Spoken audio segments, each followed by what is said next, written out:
자, 오늘은 이제 기준서의 그 General Measurement Approach, 그 다음에 뭐 이제 그 Derecognition, 이제 그쪽 Modification and Derecognition 이걸 끝나고 이제 어떻게 보면 이제 기준서의 마지막 부분이라고 할 수 있는 그 부분을 하도록 하겠습니다. 이게 이제 영어로는 disclosure 이렇게 돼 있는데 이게 공시거든요.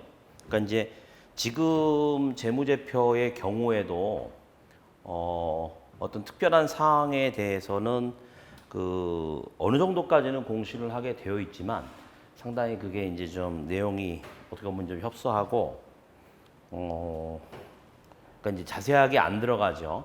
왜냐하면 이제 계산 자체가 이제 보험 어떤 수학에 근거해서 계산되어지는 어떤 라이빌러티 부분들이 많기 때문에 이제 그런 부분들에 대해서는 뭐 이제 굳이 뭐 내가 어떤 방식으로 했다라고 하는 부분으로 이렇게 나타내기보다는 이제 우리말로 하면 이제 선임계리사, 외국에서는 이제 appointed actuary의 이제 별도의 그 보고서가 들어갑니다. 주로 이제 그 jurisdiction, 그 나라나 이제 어떤 그 지방자치단체 이런 데에 이제 감독 당국에서 요구하는 거고, 그 다음에 이제 앞으로도 강화될 거지만은 재무제표에 대한 제3자 검증이라고 하는 차원에서 지금 이제 현재 뭐 이제 그 한국에서도 이제 계리 법인들이 준비금 검증 이런 거 많이 하잖아요, 그죠? 많은 돈은 아니지만 돈을 받고 이제 샘플링을 해서 어떤 보험 부채에 대한 계산이 정확히 되어 있는지 이렇게 검증을 한단 말이죠. 이제 그런 과정으로 쭉 이해하시면 되는데. 이제 알파벳 7이 되면서 이제 새로운 어떤 그 원칙에 의해서 그러한 숫자들을 추정을 하는 건데, 이제까지 내용들 뭐 한 번에 이제 듣고 내가 뭐 다 풀리 소화했다 이러면은 뭐 제가 박수를 쳐드리고, 이제 상당히 이제 제가 처음에 말씀드린 것처럼 이거 하나의 이제 패러다임 시프트라고 할 정도로 그 이전과 이제 상당히 여러 가지 면에서 다릅니다. 그래서 앞에서 이제 부분적으로 제가 이제 그런 측면들을 좀 강조를 드렸는데, 많은 부분들이 예전처럼 어떤 그 주어진 뭐 그 가정들을 인풋 밸류로 넣어서 그거에 의해서 이렇게 어떻게 보면 대수적으로 계산되어지는 이런 측면이 강했다고 하면, 물론 이제 글로벌리는 조금 이제 바뀌긴 했습니다만은 어쨌거나 이제 재무제표 상으로 봤을 때는 액츄리얼 뭐 그 보험계리 수학의 그 actuarial mathematics에 근거해서 프라이싱이나 뭐 이런 어떤 관리회계 쪽은 많이 선진국도 이제 변화해 왔지만, 적어도 이제 재무제표를 산출하는 데 있어서는 일단 숫자를 우리가 정해서 넣어야 되기 때문에 그런 측면에 있어서는 상당히 이제 그런 부분이 풀리 반영이 안 돼 있었고, 그러니까 이제 실제 프라이싱하고 이럴 때 이제 캐시플로우 프로젝션 어느 정도 이제 또 그게 처음에 하고 난 이후에는 이제 어느 정도 좀 스토캐스틱한 자기네 필요에 의해서 누가 하라 그런 게 아니고 자기네 필요에 의해서 이제 스토캐스틱하게 확률론적으로 이제 그런 부분이 관리회계 쪽에 좀 들어가 있었어요. 근데 이제 IFRS 17에 있어서의 패러다임 시프트 중에 하나가 어떤 그 대수적인 방식에 의해서 가정 인풋들을 넣어가지고 계산되어지는 계약 건별로 이렇게 되어지는 옛날에 어떤 이전에 지금 현재 하고 있는, 특히 한국 같은 경우는 이제 그런 프랙티스에서 벗어나서 이게 상당히 많은 부분이 이제 소위 통계적인 의미에서의 에스티메이션이 많이 들어가요. 그래서 이제 General Measurement Approach에서 사실 캘큘레이션이 아니고 measure 그러잖아요, 그죠? measure 하면은 뭐를 측정하라 이건데, 그 안에 이제 내용상 이미 이제 그 지나갔지만 빌딩 블록 1, 2, 3, 4 뭐 4는 이제 빌딩 블록 1, 2, 3 이행 현금 흐름에 의해서 이제 드라이브 되는 거고, 그 0이나 0보다 큰 숫자로 제일 중요한 빌딩 블록 1, 빌딩 블록 2, 3 이 세 부분 이행 현금 흐름은 사실은 그 안에 각각 빌딩 블록별로는 하나의 어떤 통계적인 그 어떤 기준과 방법론에 의거해서 그 이제 액츄얼 매스매틱스에서는 이제 그런 내용들이 많이 들어와 있죠. 뭐 이제 Society of Actuary Exam이나 Casualty Actuarial Exam, 뭐 Stochastic Reserving 이런 걸 보면은 그런 시험들을 이제 보고 접하는 분들은 실무에서는 그렇게 안 하고 있을진 모르지만은 이제 선진국에서 하고 있는 그런 실무적인 내용의 단면들을 볼 수가 있었어요. 그죠? 그 시험들에 보면은 아직도 이제 디터미니스틱하게 하는 부분들이 있지만 상당히 많은 부분들이 그렇게 이제 어떤 통계적인 에스티메이션 이거에 근거해서 하게 돼요. 그리고 그게 이제 액츄얼 매스메틱스라고 하는 부분에 많이 들어와 있어요. 라이프가 됐건 넌 라이프, PNC가 됐던. 그래서 이게 그런 어떤 그 통계적인 추정. 그러니까 아주 도식화시키면 그 이전에는 통계적인 의미에서 포인트 에스티메이트, 그죠? 점 추정을 했다고 하면 지금은 포인트 에스티메이트도 물론 이제 그 기준에서 얘기할 때 unbiasedness 이야기를 하죠. 그 시가로서의 어떤 그 current information에 기초해서 어떤 unbiasedness 그리고 그 unbiasedness 불편부당한 어떤 추정치를 얻기 위해서는 이제 스토캐스틱하게 시나리오를 제너레이트하고 이것의 probability weighted mean을 구해야 그거를 achieve한다 이런 식으로 이제 기준서에서 굉장히 중요한 원칙이에요. 그게 이제 가장 밑바닥에 있는 빌딩 블록 1이기 때문에 안 없어지죠. 디스카운트 같은 경우도 우리 뭐 예전처럼 그냥 뭐 율 정해가지고 그냥 곱하면 되지 않냐라고 생각을 하지만 사실 이코노믹 시나리오 제너레이터를 통해서 각각의 기간마다 다른 디스카운트율을 적용할 수도 있고 그 다음에 그것의 어떤 변동성, is related financial risk를 측정하려면은 또 스토캐스틱한 모델이 필요하죠. 빌딩 블록 3 같은 경우는 이건 더하죠. 제가 봤을 때 IAA, 그러니까 International Actuarial Association 여기에서 나온 모노그래프의 스토캐스틱 모델 이거를 이제 그 책자로 나와 있는 거를 지금 이제 계리사회에서 번역을 하고 있는데 저는 이제 쭉 한번 이제 훑어봤어요. 이제 많은 어떤 그 통계적인 모델들이 나오는데 그걸 보더라도 이 RA라고 하는 거는 리스크 어드저스먼트 모델링은 정말 제가 봤을 때는 어떤 계리사들이 그거를 뭐 지금 이제 막 만들고 있다고들 이제 하는데 그거 만들어서 운영하는 데 있어서 가장 아마 우리가 얘기하는 시간과 어떤 레이버가 많이 들어가는 그리고 어떤 그 경험이 많은 전문가들 물론 이제 점점 하면서 스킬이 올라가겠지만 이 전문가들이 필요한 영역이에요. 그러니까 빌딩 블록 1, 2, 3가 다 굉장히 어떤 그런 그 통계적으로 얘기하면 스토캐스틱 시뮬레이션 근거해서 계산하는 그러니까 측정하는 그래서 이거를 포인트 에스티메이션이 아니라 하나의 우리 뭐 통계적으로는 이제 인터벌 에스티메이션 이렇게 얘기하는데 하여튼 어느 정도 샘플에 근거해서 미래의 프리딕션을 프로바빌리스틱하게 하라. 그러면은 이제 컨피던스 레벨을 내가 적용하려고 하면 그러면은 이제 하나의 그 현실 미래에 펼쳐질 future prediction을 하나의 디스트리뷰션으로 하는 거겠죠. 그걸 이제 뭐 interval estimation 이렇게 얘기를 하는데 이제 그렇게 하면은 완전히 그 숫자에 대한 어떤 본인 확신 내지는 제3자 검증 이걸 또 검증하는 툴은 어떻게 하고 아니 그게 계산된 거 그냥 쭉 뭐 프로그래밍 따라가서 제대로 됐네 이렇게 할 수는 없는 거예요. 어떤 그 밸리데이션을 그래서 만약에 이제 지금에 하는 어떤 계리법인의 검증 업무나 이런 것들이 완전히 달라지게 되겠죠. 그래서 이 기준서에 맞춰서 어떤 그 회사의 재무제표에서 얘기하는 숫자들을 이제 하나의 검증한다. 인슈런스 컨트랙트 라이빌리티를 검증한다라고 하는 거는 지금하고는 다르게 굉장히 어떤 소피스케이티드한 그리고 자기가 그거를 할 수 있는 어떤 그런 GMA 모델링 그다음에 거기에 서플리멘터리하게 어떤 그 프리미엄 엘로케이션 어프로치를 또 셋업을 안 해놓으면 프리미엄 엘로케이션 어프로치는 이제 사실상 거의 스토캐스틱한 요소가 이제 없지만 어쨌거나 그런 식의 그 시스템을 갖추고 그리고 제3자 검증을 하지 않으면 안 된단 말이에요. 그러면은 본인들 그 이제 엔티티 내에서 이 재무제표를 준비하는 프리페어러들이나 아니면 이제 제3자 검증을 한다든지 아니면 레귤레이터가 또 그거를 검증을 한다든지 아니면 레이팅 에이전시가 이제 액처리를 어느 정도 대동하든지 뭐 이렇게 해가지고 이제 와서 검증을 한다라고 하면 이거 자체가 이제 보통 일이 아니란 말이죠. 상당한 정도의 어떤 통계적인 에스티메이션 게다가 시나리오 제너레이션 이런 게 들어간다라고 하면 첫째 아주 통계적인 어떤 그 백그라운드 널리지나 경험이 풍부해야 되고 거의 뭐 데이터 사이언티스트 그런 얘기를 많이 하는데 데이터 사이언티스트라고 얘기하고 거기에 맞춰서 이제 계리 인력 저는 이렇게 부르겠어요. Actuarial Scientist들이 필요한 거죠.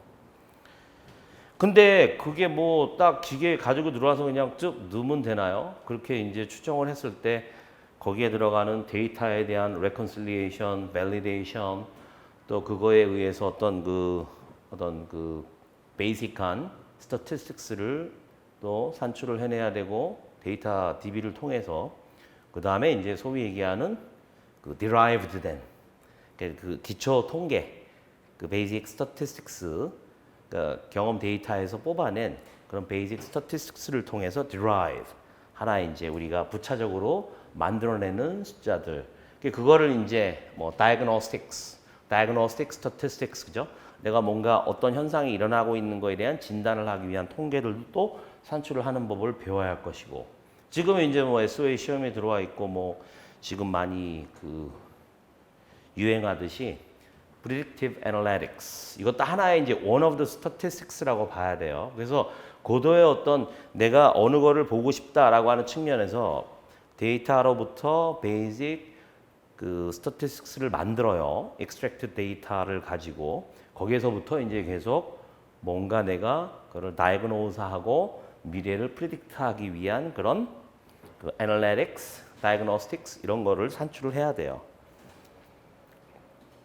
근데 그러면은 그런 많은 것들이 지금 원칙에 의해서 제시되고 있고 실무적으로 이제 그 어떤 그 액츄얼 사이언티스트가 해야 되는 일들이 상당히 이제 그 고도화돼 있는데 근데 그거를 그럼 뭐 우리가 들어가서 회사의 내부 데이터를 뭐 다시 보고 뭐 하고 할 거예요. 그죠? 보긴 봐야 돼요. 이게 이제 데이터 자체가 일단은 레컨사일이 돼야 되고 여기 공시에도 나옵니다만 레컨실리에이션을 해야 된다는 얘기인데 이거는 이제 하이 레벨에서의 레컨실리에이션이고 완전히 이제 바텀서부터 데이터 나오는 때부터 레컨실리에이션을 해야 되고 내가 어떤 그 스토캐스틱 시뮬레이션을 하기 위한 기본적인 어떤 그 가정들, 어썸션들 그리고 이제 모수값들, parameter value들 이런 것들을 어떻게 어떠한 방식으로 내가 추정했는지를 공시를 해야 되지 않겠어요?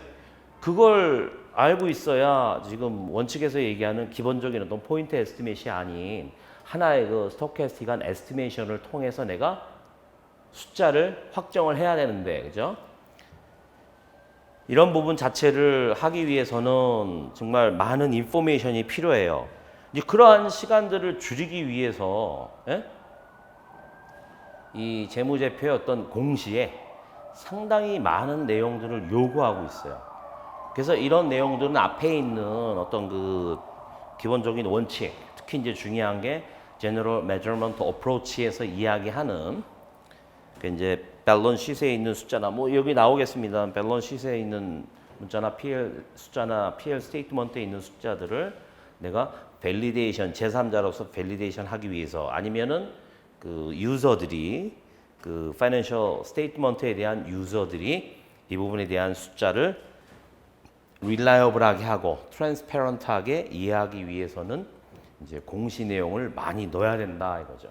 그래야 이제 좀 이런 식의 어떤 그 데이터가 있는데 이런 식의 어떤 그 어떤 계리적인 모델, 통계적인 과정에 의해서 이런 숫자들이 추정되었구나라고 이제 이해할 수 있도록 하기 때문에 이 공시가 굉장히 강조돼 있어요. 그래서 절 자체도 많지만 그 어떤 때 제가 처음 읽었을 때 받은 느낌은 와 놀란 거죠. 와 공시가 이 정도면 도대체 다 내놓으라는 얘기인데 와 이거를 그 지금 이제 프로젝트를 준비하시는 분들 같은 경우도 이 공시에 대해서는 많이 신경을 못 쓰실 텐데 막 요 정도 그냥 이렇게 했다라고 저지멘탈하게 얘기하면 되는 거 아니야? 그럼 저지멘탈 자체 저지먼트를 어떻게 했는지도 공시를 해야 되는데 그냥 말로 하면 안 된다 이거죠. 말로 하면 안 되고 상당 정도 이제 quantitative, qualitative하게 그 disclose 해야 돼요. 자기가 하고 있는 거를. 그래서 제가 봤을 때 이 IFRS 17의 어떤 그 패러다임 시프트라고 하는 그런 특징을 지우는 데 있어서 한 부분이 바로 공시다. 이 부분을 이해하시고 그래서 상당히 많은 절들이 그거를 설명하고 있다라는 거를 이해하시고 그 다음에 이제 요 공시로 들어가도록 하겠습니다. 보시면은 이제 공시 요건, 그죠? requirement 이렇게 해라라고 하는 요건의 기본적인 목적은 objective는 뭐냐? 기업으로 하여금 투이하를 하게 해요. 정보들을 드러내라, 그죠? 다 숨기지 말고 드러내라. 뭐 in the note, 그죠? 우리가 보통 왜 지금도 재무제표에 노트에 코멘트를 달아라 뭐 이런 식으로 해서 부분적으로 어떤 이 공시 내용들 이런 것들이 있다고 했잖아요. 그게 이제 강화되는 건데 그 노트에, 그죠? 노트에 정보들을 드러내라. 뭐와 더불어 제공된 정보, 그러니까 대차 대조표 financial 그 statement of financial position을 그거를 거기에서 제공된 정보와 더불어 뭐를 statement of financial performance and statement of cash flow, 그죠? 기본적으로 이제 그 financial performance라고 하는 것 자체가 이제 그 어떤 요거 자체는 이제 하나의 스냅샷의 개념이죠. 그래서 이제 beginning, end, period 숫자가 어떻게 변하는지를 그 스냅샷으로 말 시점에서 보는 거고, 요거는 이제 그 기시와 기말, starting, beginning과 end의 어떤 중간의 현금 흐름이에요. 그거를 이제 보는 거기에서 관련된 그런 인포메이션, 이런 대차 대조표 상에서의 정보와 제공된 정보와 더불어 그 P&L 스테이트먼트, 퍼포먼스, 그리고 또 이 안에는 제가 캐시플로우라 그랬잖아요, 그죠? 그런 현금 흐름, 그거 더불어 이런 거에 관한 내용들을 그 for entity 제공하는 것이다. 목적이. 그리고 이제 여기서 gives라고 하는 거는 지금 여기에 note, that 걸려 있죠, 그죠? 그러니까 이제 together with 여기에서 여기까지는 지금 이 together with가 하나의 그 보충되는 그런, 그죠?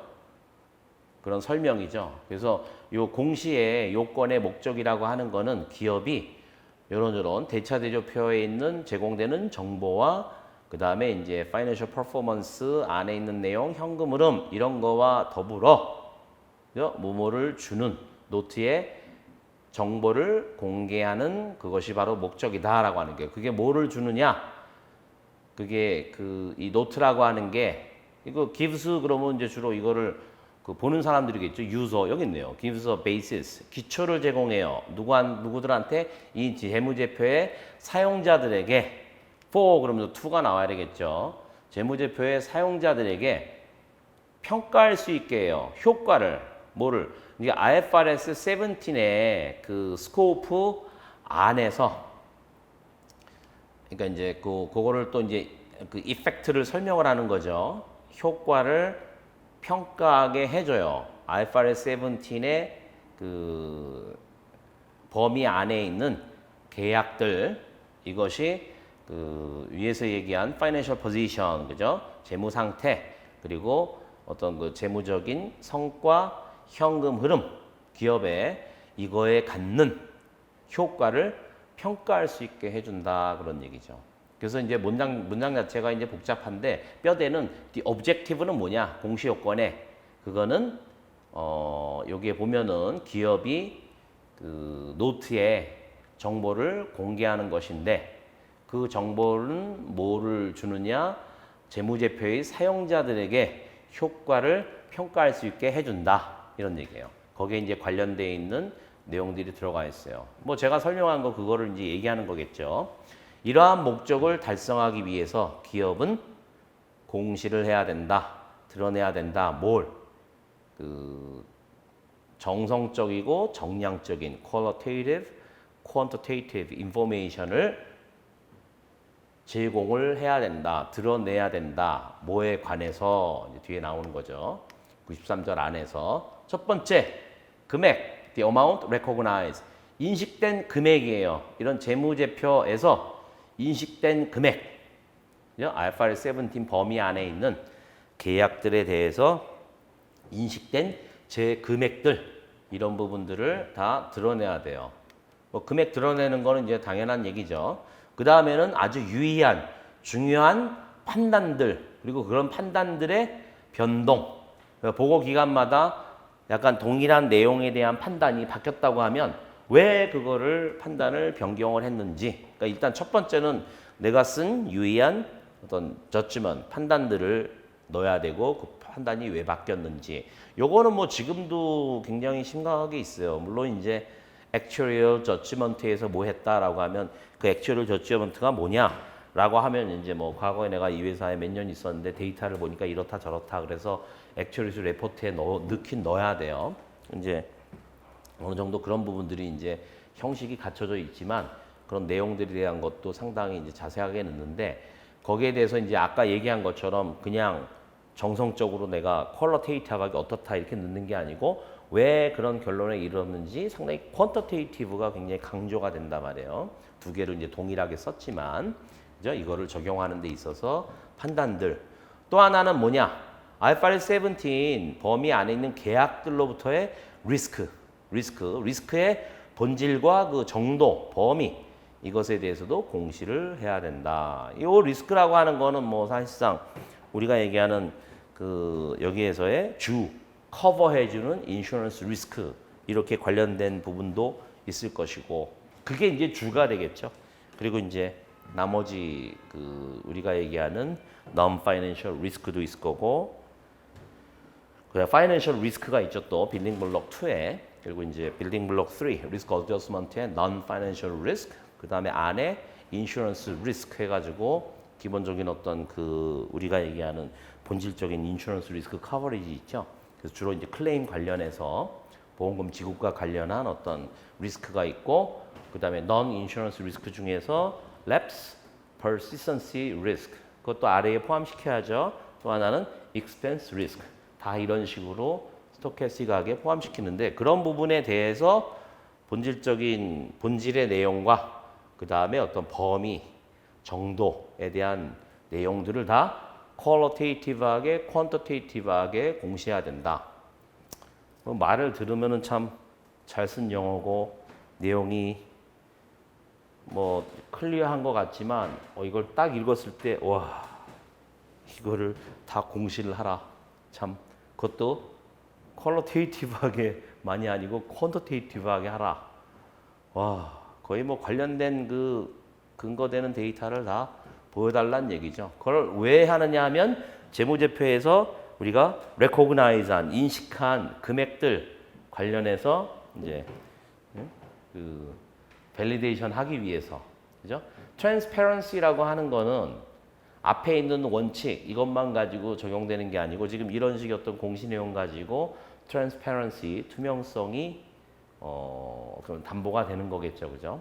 예. 그리고 두 번째는 이제 앞에 게 이제 볼드체로 되어 있고 그 다음에는 이제 그냥 평범체로 되어 있는데 기업은 뭐뭐 하는 것을 안다. 뭐를 간주해요. level of detail. 그러니까 어느 구체적인 수준으로 되는지 그 consider the level of detail을 예? 이 필요한 level of detail을 그거를 고려를 해야 돼요. 그러니까 내가 어느 디테일 수준에서 필요한 어떤 디테일 수준을 고려를 하는 그런 그 어느 수준에서 내가 해야 되느냐라고 하는데 그게 뭐냐면은 이런 공시의 목적을 만족시키기 위해서 또 두 번째는 얼마나 내가 강조점을 두냐 이거죠. 각각의 서로 다른 요건에 대해서 각각에 대해서 얼마만큼의 많은 강조점을 두는지 이런 부분들을 satisfy 하는 거죠. 그러기 위해서 그 디테일에 필요한 디테일의 수준을 고려하는 것으로 한다. 만약에 제공된 공시 내용들이 그러니까 이제 뒤에서 얘기할 이게 이제 142절까지 나가서 마지막이에요. 뒤에서 97에서 132절까지의 절을 적용해서 이제 제공된 어떤 공시 내용이 충분하지 않다. 뭐에? 앞에서 요 바로 전에서 얘기한 그죠? 93절에서 얘기한 목적을 충족시키기 충분하지 않다라고 하면 if 그러면 기업은 entity는 추가적으로 그 목적에 부합되게 필요한 추가적인 정보를 공시해야 된다. 참 무책임한 표현이에요. 제가 봤을 때는 뭐 어쩌라고 상당히 좀 추상적이죠. 예? 야 지금 제공한 정보가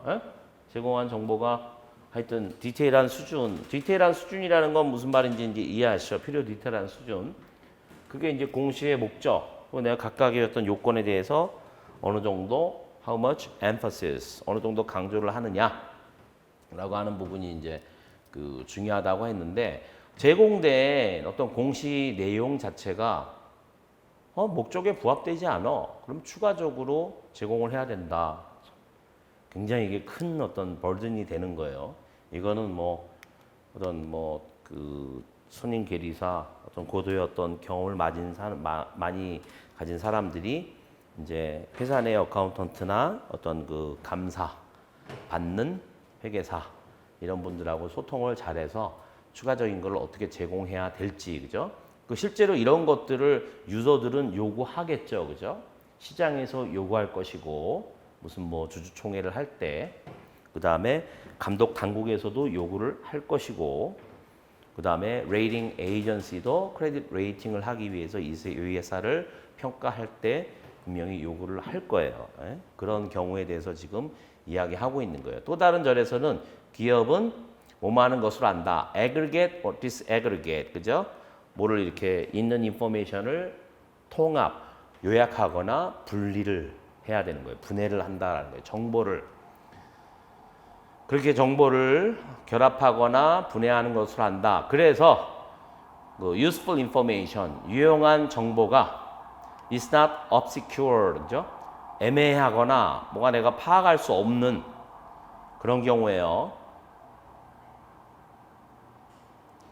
그래서 문장을 보면은 기업은 이제 그 어떤 레벨 오브 디테일하고 같은 얘기인데 어떤 수준으로 데이터를 통합 요약하거나 아니면은 분해시켜요. 그래서 유용한 정보가 되게 명확하지가 않아요. 어떤 측면에서 either, 그러니까 그 너무나 그 중요하지도 않은 디테일을 너무 많이 large amount로 포함을 시키거나 or 아니면 서로 다른 특성이 있음에도 불구하고 그것을 합쳐요.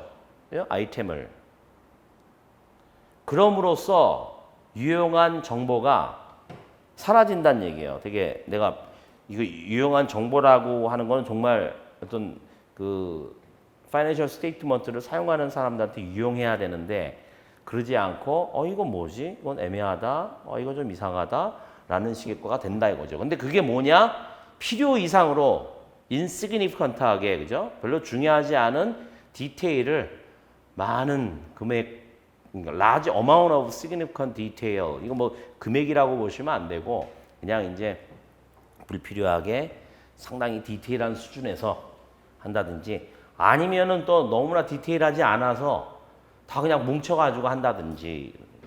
그러니까 이제 레벨 오브 애그리게이션에서 제가 이제 자세히 말씀 안 드렸고 이제 뒤에 이제 애플리케이션 가이드라인이나 이제 베이시스 포 콘클루전 할 때 자세히 설명드리려고 했는데 여기 나온 내용 중에 이제 하나 예제를 들어보면 이런 거죠. 요거는 뭐로 볼 수 있을까요? 하나의 옛날처럼 제가 그랬잖아요.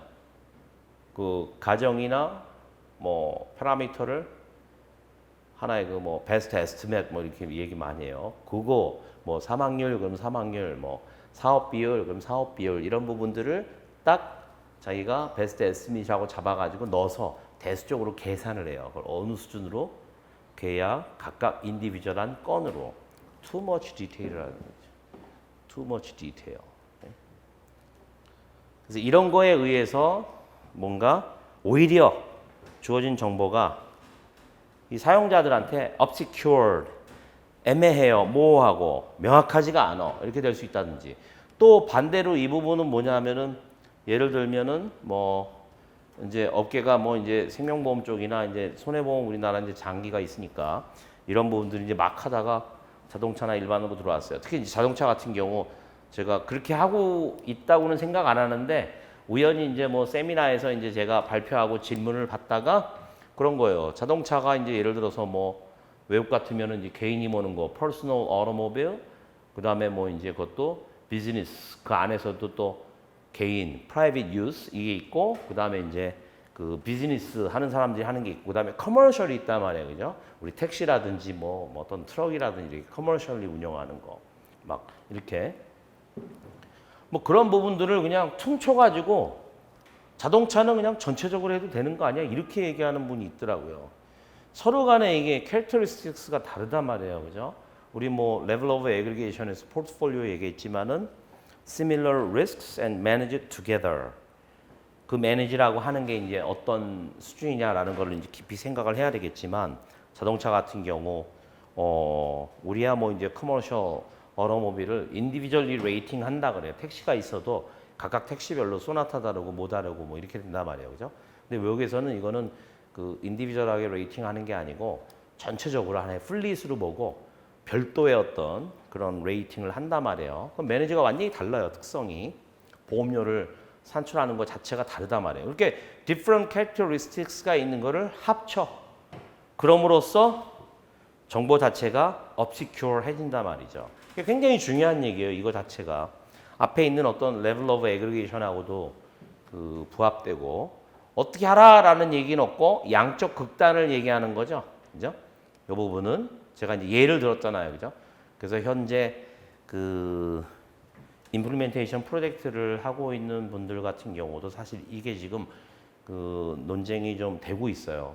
근데 현실은 벌어져 있고 뭐 어떤 식으로 뭐 답을 내 가지고 지금 다시 해야 되는 거 이렇게 된다 그러면 이제 엄청나게 큰 어떤 그 파장을 불러일으킬 텐데 어쨌거나 지금은 제가 이야기를 한단 말이죠.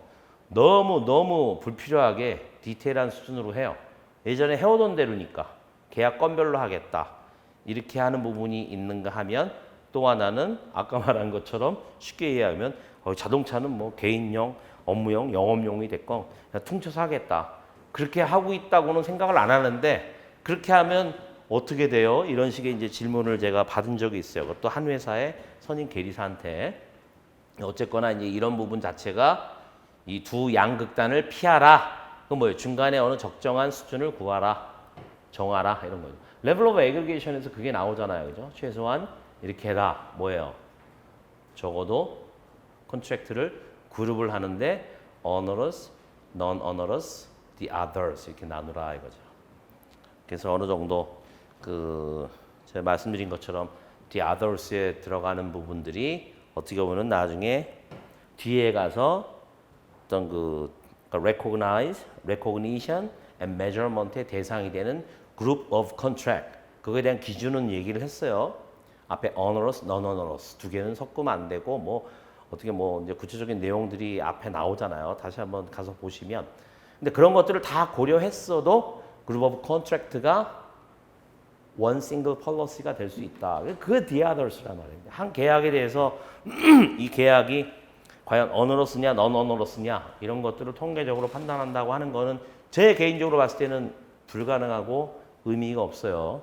결과론적으로 내가 그거를 뭐 정리한다 그러면 모를까 한 policy에 대해서 어쨌거나 이제 그런 측면들이 이거하고도 일맥상통하는 거예요. 공시에 와서도 내가 어떤 수준으로 했는지 그 부분에 대해서도 질문이 많고 공시를 해야 된다 이런 얘기죠. 그리고 이제 공시 중에서 그죠? 이제 뒤에서 98, 109에서 요 109까지예요. 아까 전체가 이제 132절까지 있는데 109의 그 절들에 의해서 요구되는 공시 내용 중에서 only those 그 98, 100, 그다음에 102, 105 여기에 해당되는 그런 disclosure 공시 내용들만이 근데 이건 뭐냐? 프리미엄 엘로케이션 어프로치 그죠? simplified approach라고 그랬죠. general measurement approach에 따라서 이거는 반해서 이거는 이제 simplified measurement approach인 프리미엄 엘로케이션 어프로치를 적용한 그런 계약들에만 적용이 된다 그런 얘기죠. 뭐가 98, 100, 102, 105가 이제 뒤에 나오겠죠. 거기에 해당되는 그러니까 이제 98, 109 전체 중에서 98, 99, 100 그다음에 102, 103, 104, 105 이 부분은 그 simplified measurement approach인 premium allocation approach 적용된 거에만 허용이 되는 거죠. 거기에만 적용이 된다라고 하는 거예요. 그래서 만약에 엔티티가 기업이 이 프리미엄 엘로케이션 어프로치를 그 적용했다면 uses 그러면 또한 다음의 사항들을 공시하여야 된다.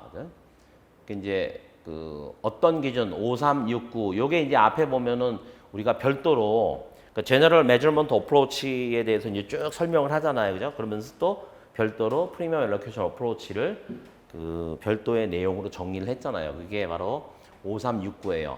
그 중에서 5369, 53과 69 이 기준을 만족시키는 그런 크라이테리어, 그것을 만족시키는 어떤 기준에 대해서 공시를 해야 돼요. 예를 들어서 이제 53을 보면은 뭐 그런 게 있잖아요. 이게 그 쉽게 얘기하면 이제 그 53의 B를 보면은 1년 이내에 5월 그다음에 이제 A에서는 요거 자체가 이제 그 쓰더라도 그 GMA에서 그 추정한 숫자하고 크게 다르지 않아야 된다라고 하는 걸 얘기하죠. 그거를 이제 그 어떤 조건들을 만족시키는지 공시를 해야 돼요. 또 하나는 whether 이런지 저런지 it makes an adjustment 조정을 했는지 그러니까 time value of the money에 대해서 조정을 했는지 안 했는지 또 하나는 그 56, 57 요건 이제 디스카운트에 관련된 거예요. 그죠? 그 디스카운트 관련돼서 이 부분들을 PAA 안에 있는 디스카운트 내용이에요. 그래서 1년 미만에 대해서 적용을 할 때는 타임 밸류 오브 머니를 적용하지 않아야 된다. 뭐 이런 부분이 있긴 한데 어쨌거나 빌딩 블록 2 그죠? 타임 밸류 오브 머니 and effect of financial risk 요거 적용한 그거의 조정을 했는지 안 했는지에 대해서 공시를 해야 된다. 또 하나는 방법 그 기업이 선택한 방법을 공시해야 돼요. 뭘? Insurance Acquisition Cash Flow 그죠? 계약의 취득과 관련한 현금 흐름 59A 요건 이제 다 PAA 안에 있는 거예요. 그죠? PAA 자체가 지금 뭐 그 별도의 절들로 설명되는데 59A에서 설명한 보험, 취득, 현금 흐름을 인식하는 데 있어서 선택한 방법을 공시를 해야 돼요. 그죠?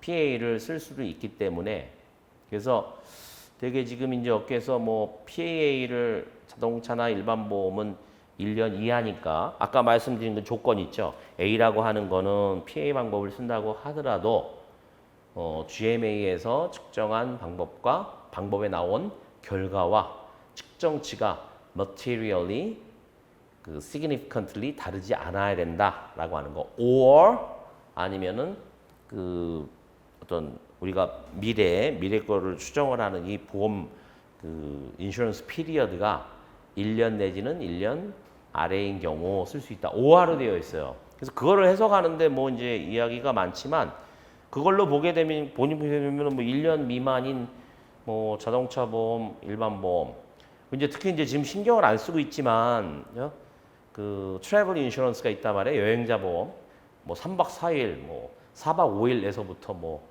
몇 주일, 뭐 몇 달 이렇게 있단 말이에요. 이런 어떤 트래블 인슈런스에 대해서는 어떻게 할지는 뭐 업계에서 구체적으로 얘기는 안 하고 있지만 그런 부분들도 PA를 적용을 할 수가 있다라고 하는 거예요. 그리고 또 하나는 이제 그 두 개 항목이 OR로 연결돼 있기 때문에 원칙의 어떤 해석상으로는 1년이 넘는 부분에 대해서도 PA를 쓸 수가 있어요. 그죠? 그래서 어떤 그런 부분들을 내가 선택을 했다라고 하면 이런 내용들에 대해서 쭉 설명을 해야 돼요. 어떤 기준, 이 5369를 만족시키는데 어떤 기준들을 썼는지, 타임 밸류 오브 머니, 빌링 블록 2 부분에서의 어떤 조정을 했는지 안 했는지, 그 다음에 이제 보험 취득, 현금 흐름에 대해서 인식을 할 때 쓴 방법론에 대해서 그 공시를 해야 돼요. 그리고 이제 소제목으로 들어와서 아까 이제 한 것 중에 recognize amount에 대한 설명 이 부분이 있었잖아요. 이제 요 sub섹션이 시작돼요. 공시 disclosure 안에서. 그래서 지금은 이제 그 인식한 금액, 이 매저한 금액 이 부분에 대한 설명이 나와 있어요. 그래서 기업은 reconciliation. 여러분 reconciliation이라고 하는 거는 뭔가 두 숫자 간에 reconcile 하나는 동사로도 표현이 되는데 두 숫자가 정합성, 그죠? 어떤 그 수치의 정합성이 맞는다라고 하는 거예요. 제가 이제 외국에서 일을 할 때 이 reconciliation이 굉장히 중요합니다.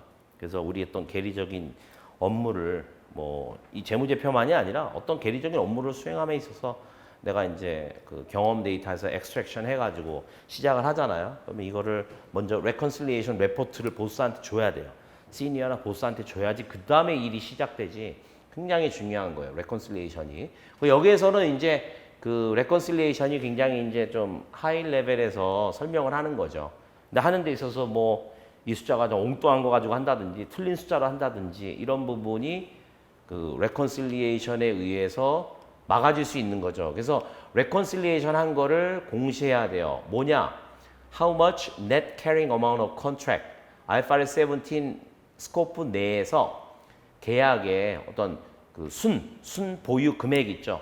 그 각각 항목 그 해당되는 항목들 이런 부분들이 how, show, how, changed 어떻게 변했는지 어떤 기간에 during the period 보고 기간 동안에 어떻게 그런 순 보유 금액들이 변동했는지를 보여주는 레컨실리에이션을 그러니까 숫자 정합성에 대한 보고서 이 부분을 공시해야 돼요.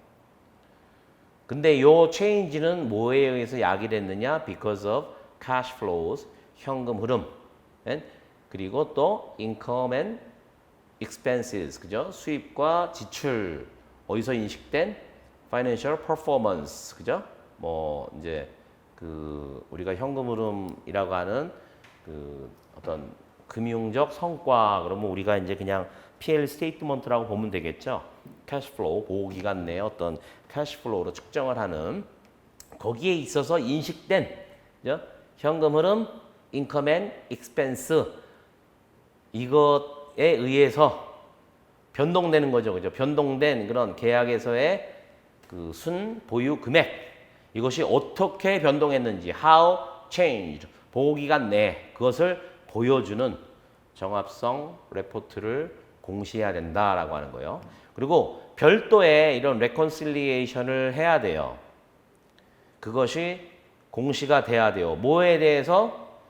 보험회사 같으면은 본인들이 이슈한 인슈런스 컨트랙트하고 또 하나는 보유 재보험 계약에 대해서 별도로 레컨실리에이션을 제공해야 된다라고 하는 거예요. 또 기업은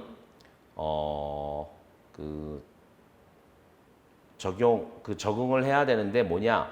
100에서 109 패러그래프의 요건. 근데 이 패러그래프의 요건은 뭘 반영하기 위한 거냐? 그 보유 재보험 계약의 특징을 반영하기 위한 거예요. 이 보유 재보험 계약은 그 계약의 어떤 그 보험회사가 엔티티가 발행한 보험 계약하고는 다른 보유 재보험 계약의 특징을 반영하는 거예요. 반영하기 위해서 100에서 109의 절에서의 어떤 요건을 어느 정도 좀 adapt 그러면 내가 채택하는 거지만 adapt 하면 적응하는 거 아니에요. 그죠? 요 부분들을 좀 적응을 해야 된다, 조정을 해야 된다 그런 얘기예요. 예를 들어서 그 중에 그 조정을 하는 게 뭐가 있냐면 generation of expense or reduction in expense. 그러니까 하나의 이제 보험 수익으로 보기보다는 그 expense의 발생이나 아니면 expense의 경감 이런 식으로 봐야 된다. 100이나 109에서는 이제 예를 들어서 레버뉴로 되어 있는데 이 보유 재보험 계약에서는 이 레버뉴라고 하는 게 하나의 그 수익이라고 하는 게 expense의 창출이나 expense의 어떤 그 감소 이런 거죠. 그죠? 그래서 왜 reinsurance contract held에 대해서도 그 앞에 이제 스코프에서 뭐 이제 일반적인 원칙이 있지만 reinsurance contract held는 약간 modify해서 원칙을 제공한다. 그 안에 보면은 보유 재보험 계약에 대해서는 하나의 그 여기서 얘기하는 insurance revenue, future unearned profit 뭐 이런 식의 어떤 그 부분들 자체가 없고 이제 바로 그냥 어떤 expense 비용, 그죠? 비용의 어떤 그 추가, 비용의 reduction 감소 이런 거로 나타나는 그 예처럼 그냥 일반 원수 계약하고는 보유 재보험 계약이 다르기 때문에 그 부분들을 adapt라고 했는데 적응시켜야 된다라고 했는데 어떻게 보면 그거를 좀 조정해서 적용해야 된다. 이제 그런 의미로 의역이 가능하겠어요. 그래서 보유 재보험 계약에서 대해서 이제 좀 얘기하는 거고, 기업은 제공을 해야 돼요. 충분한 정보를, 레컨실리에이션 나왔죠. 레컨실리에이션에서 충분한 정보를 제공해야 돼요. 어떻게 하기 위해서? 재무제표 사용자들이 뭐뭐 할 수 있도록 뭐를요? 변동을 식별해요. 현금으로부터의 어떤 변동을 식별하고 금액을 식별을 해요. 근데 이 금액이라는 거는 요 Financial Performance Statement에서 인식된 금액, 그다음에 현금 흐름, 이것들의 어떤 변동들을 식별할 수 있도록 해주는, 그죠? 왜냐하면 앞에서 얘기했던 것처럼 레콘실리에이션이 그 Financial Performance Statement에서 각각의 변동 금액들, 인식된 금액들이 어떻게 변동했는지를 보여주는 그런 레콘실리에이션을 디스클로즈 해야 된다 그랬잖아요, 그죠? 따라서 여기서 말하는 거는 그런 것들을 식별하게 해줄 수 있도록 그 레콘실리에이션에서 숫자 정합성 레포트에서 충분한 정보를 제공하는 것으로 한다. 이것에 comply 하기 위해서, 이 요건에 comply 하기 위해서, to comply with, 우리 compliance 얘기하잖아요, 그죠? 그거에 그걸 어기지 않고 그거를 요건에 맞추기 위해서는 기업은 다음을 해야 된다. 뭐예요? 공시를 해라. 테이블 형태로, 그죠? 100이나 105 이 절에서 정한 거에 따라 정합성 보고서를 테이블 형태로 공시하고, 그리고 and 각각의 어떤 숫자 정합성 항목에 대해서 나타내라. net carry amount, 그죠? 순 보유 금액을 그러니까 보고 기간 초 시점 기시, 우리 기시 그러잖아요, 그죠? 그리고 end of the period 보고 기간의 기말 시점에 순 보유 금액을 나타내라, 그죠? 그래야 우리가 이제 그 숫자가 이렇게 변동해서 기시의 금액이 얼마인데 기말의 금액이 얼마다라고 얘기하잖아요, 그죠? 그 보유 금액들을 각각의 정합성 레포트에서 나타내고 그거를 분해하라. disaggregated into 뭐로 분해하느냐? A total for group of contract. group of contract 그룹의 전체 부분으로 분해를 해라, 그죠? 왜냐하면 이제 재무제표에서는 각각 그룹 오브 컨트랙트 단위로 했던 것들을 에그리게이트 할 거 아니에요, 그죠? 물론 포트폴리오로 우리가 정의한 바대로 그렇게 할 수도 있지만, 그리고 이제 그 포트폴리오 단위라고 하는 게 회사마다 꼭 똑같을 필요는 없다 그랬잖아요, 그죠? 그렇지만 어쨌거나 그렇게 된 금액을 어디로 분해하라고요? 다 그 밑바탕에 이거를 에그리게이트해서 올라온 거를 다 그룹 오브 컨트랙트로 분해하래요. 이렇게 에그리게이트 한 거를 다시 디스에그리게이트 하라 이런 얘기죠. 어디서? 레콘실리에이션 레포트에서. 이게 쉬울 것 같아요? 우리가 매뉴얼리 하는 게 아니고 시스템에서 하는 거기 때문에 그거를 분해한다. 어떤 그 메저먼트 엔진에서의 결과, 그룹 오브 컨트랙트로 해놨어요. 그 부분들을 이제 재무제표로 들어가는 이 부분으로 이렇게 좀 에그리게이트하는 어떤 그 중간에 그 어카운팅 시스템 내에서의 에그리게이트 머줄이 있다라고 하면 그 부분을 통해서 이제 잘 뽑아내면 되겠지만 어쨌거나 쉬운 일이 아니겠죠, 그죠? 그래서 그룹 오브 컨트랙트 전체 부분으로 배분하래요. 이런 어떤 순 보유 금액 자체를. 근데 거기에 있는 금액들이 뭐냐? 자산, 그죠? That are 자산 and total for group contract that are liabilities, 그죠? 똑같이 자산, 부채, 뭐에 대해서요? 모든 그룹 오브 컨트랙트에 대해서. 그룹 오브 컨트랙트가 레코그나이즈하고 메저먼트 하는 거라 그랬잖아요, 그죠? 아까 말한 것처럼 저게 이제 뭐 어떤 예외적인 경우에 exceptional case의 싱글 폴리시가 될 수 있지만 기본적으로는 그룹 오브 컨트랙트로 되어 있는 내가 매주한 그 단위까지 다 디스에그리게이트 하라고요. 시스템을 잘 그거대로 측정을 해가지고 에그리게이트 해왔으면 아웃풋 DB에서 디스에그리게이트 하는 거, 그죠? 그것도 시스테매틱하게 프로세스를 짜야 되겠죠, 그죠? 쉬워 보이지는 않아요. 뭐 이렇게 합했으니까 이렇게 분해하면 되는 거 아니야? 그렇게 생각하기 쉽지만 이게 시스템 자체를 그렇게 디자인하는 것 자체가 제가 딱 직관적으로 보기에도 경험이 비춰봐서 쉬운 게 아니에요. 이게 굉장히 어떤 큰 버든이고 아마 지금 이거를 제가 느끼는 동일한 버든을 느끼면서 프로젝트를 하고 있을 거라고 감히 이제 신뢰를 합니다. 그리고 또 하나는 이런 금액들이 equal the amount presented in the statement of financial position. 그러니까 이제 78절에 보면은 이제 financial 이건 포지션이죠. 그러니까 이런 거죠. 지금 쭉 financial performance. 쉽게 얘기하면 손익계산서에서 현금 흐름을 통해 가지고 이렇게 쭉 했던 금액들하고 대차 대조표에 있는 금액들 이 부분하고 잘 맞아야 돼요. 근데 여기에서는 지금 앞에 있는 부분 자체가 대차 대조표니까 다시 설명을 드릴게요. 그냥 대차 대조표 아닌데 아니 내가 지금 그 어떤 파이낸셜 그 포지션에 대한 스테이트먼트를 만들었다라고 하는 거는 굉장히 하이 레벨이라 그랬잖아요. 그죠? 근데 이 부분에 대한 이제 레콘실리에이션을 해요.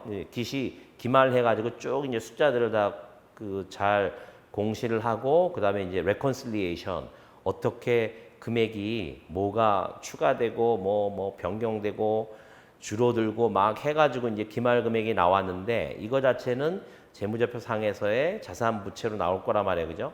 그럼 그 수준의 거하고 이런 숫자 자체를 각각의 내가 그 메저먼트 했던 그 단위로 다 지금 디스애그리게이트 하는데 그 부분 숫자하고 이 하이 레벨 내가 어떤 포트폴리오 수준으로 했는지에 대한 부분이 밸런스 시트, 그죠? 대차 대조표 안에서 서로 맞아야 된다라고 하는 거죠. equal the amount 이렇게 돼 있어요, 그죠? 그래서 전체 문장으로 보면은 이 보고서 각각 보고서에서 그 기시, 기말 이거의 어떤 순 보유 자산을 그죠? 나타내요 일단 나타내고, 그죠? 그런데 이런 금액들, 요 net carried amount의 금액에 대한 설명이 disaggregate into, 그죠? 어떤 전체 내가 매저했던 그룹 오브 컨트랙트의 전체 부분으로 분해가 돼야 돼요. 이런 net carry amount가 자산 부채로. 근데 그 금액이 뭐랑 같아야 되느냐? 78절을 적용한 대차 대조표의 숫자들과 거기에서 나타난 숫자들과 딱 맞아야 된다라고 하는 거죠. 그게 이제 두 번째예요.